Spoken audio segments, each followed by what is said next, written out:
Assalamualaikum warahmatullahi wabarakatuh. Nama saya Ufrotunisa. Saya akan menjelaskan tentang perkembangan peserta didik. Di sini ada daftar kata pengantar. Pertama kata pengantar, yang kedua daftar isi. Bab 1 pendahuluan. Di bab 1 di sini ada latar belakang masalah, rumusan masalah, tujuan penelitian, metode penelitian, dan manfaat penelitian. Bab 2 di sini ada pembahasan perkembangan peserta didik. Di dalam bab 2 di sini ada konsep dasar perkembangan belajar peserta didik, pengertian perkembangan, pengertian peserta didik, dan prinsip-prinsip perkembangan peserta didik. Di bab 3 di sini ada penutup, yaitu simpulan dan saran daftar pustaka. Baik, di sini saya akan menjelaskan di sini di bab 1 pendahuluan ada latar belakang, dan yang kedua rumusan masalah. Rumusan masalah di sini apa konsep dasar perkembangan peserta didik dan apa saja prinsip-prinsip perkembangan peserta didik. Yang kedua ada tujuan penulisan. Di sini bertujuan untuk menambah wawasan pembaca maupun penulis mengenai perkembangan peserta didik yang meliputi konsep dan prinsip-prinsip perkembangan peserta didik. Ada metode penulisan, manfaat penulisan, manfaat teoritis, dan manfaat praktis. Di lanjut bab 2 ada pembahasan perkembangan peserta didik. Pengertiannya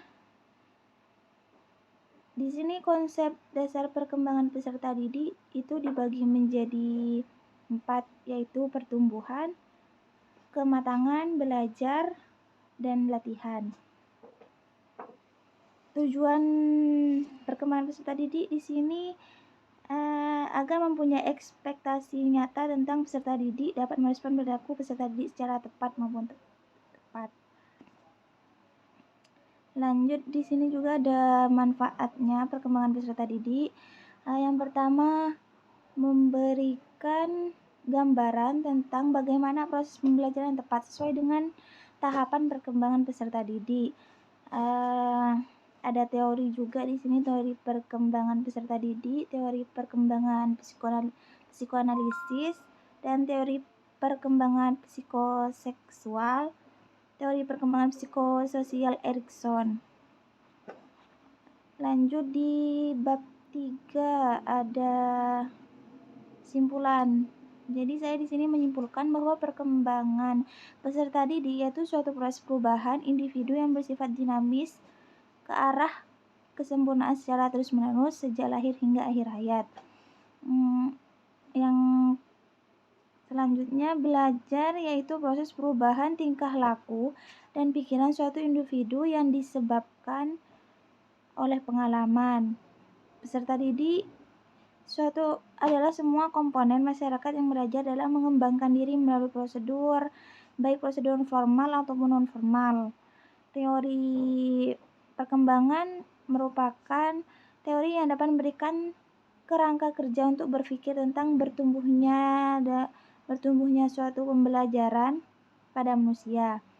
Teori perkembangan peserta didik di sini teori yang memberikan bapak atau ibu guru sebuah kerangka berpikir konsep untuk menentukan pembelajaran apa yang cocok yang digunakan agar membantu perkembangan peserta didik serta sesuai dengan tujuan pendidikan. Terakhir di sini ada saran.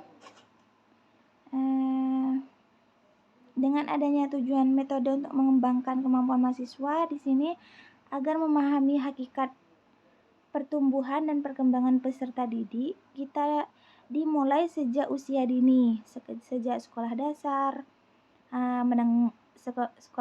menengah, dan dewasa.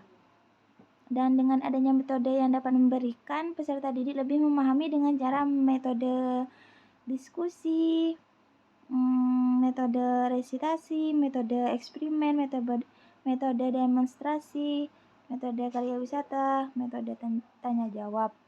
Sekian dari saya.